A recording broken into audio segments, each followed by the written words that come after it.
বছরের অপেক্ষা, তবুও সাপ মুক্তি হলো কি? মনে আছে শেষবার কবে হয়েছিল পশ্চিমবঙ্গে এসএসসি পরীক্ষা? 2016 সালে। আর তারপর 2025। দীর্ঘ 9 বছরের পরে হলো পরীক্ষা, তাও সুপ্রিম কোর্টের নির্দেশে। এই 9 বছরে কি হলো? নষ্ট হলো লক্ষ লক্ষ ছাত্রছাত্রীর জীবনের সোনালী সময়। কেন? উত্তর, তৃণমূল সরকারের আমলে চাকরির নামে দুর্নীতি, কাটমানি রাজ আর বছরের পর বছর ভাঁওতা। ভাবুন তো, মমতা সরকারের নিয়োগ কেলেঙ্কারি ফাঁস না হলে, 26,000 চাকরি বাতিল না হলে আদৌ কি পরীক্ষা হতো?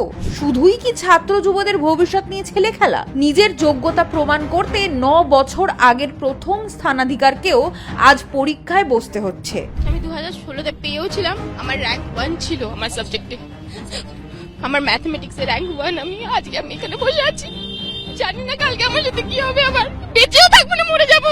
অযোগ্যদের বাঁচাতে যোগ্য শিক্ষকদেরও কোথায় দাঁড় করিয়েছে তৃণমূল ও দুর্নীতিগ্রস্ত কমিশন। চাকরি চেয়ে আন্দোলন করলে জুটেছে পুলিশের মার, টেনে হিচড়ে সরিয়ে দেওয়া হয়েছে। কিন্তু এই পরীক্ষাটাও স্বচ্ছভাবে হচ্ছে কি? সন্দেহ রয়েছে পরীক্ষার্থীদের মনে।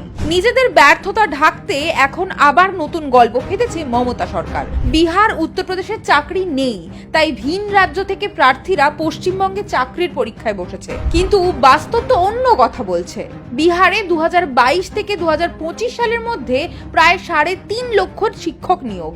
উত্তরপ্রদেশেও একই সময়ে প্রায় 3,22,000 নিয়োগ। প্রসঙ্গত, গত বছরেই বিহারের পরীক্ষায় বসে পশ্চিমবঙ্গের বহু ছেলে মেয়ে। সত্যিটা এটাই, বিজেপি শাসিত বা অন্যান্য রাজ্যে নিয়মিত পরীক্ষা ও নিয়োগ চলছে। কারো জীবনে 9 বছর আটকে রাখা হয়নি। অন্য রাজ্যকে কালিমা লিপ্ত করে কি লুকোতে চাইছেন মমতা ব্যানার্জি? বিজেপির ডাবল ইঞ্জিন সরকারের রাজ্যে শিল্পও হচ্ছে, কর্মসংস্থানও বাড়ছে, কিন্তু এ রাজ্যে চাকরি চেয়ে দিনের পর দিন পথে আন্দোলনরত চাকরি প্রার্থীরা। মমতা বন্দ্যোপাধ্যায়ের শাসনে প্রতিশ্রুতি মানেই প্রতারণা, আর নয় ভাঁওতা। চাই প্রকৃত উন্নয়ন। পশ্চিমবঙ্গের যুব সমাজ প্রশ্ন করেছে, 9 বছর নষ্ট করার জবাব কবে দেবেন মমতা?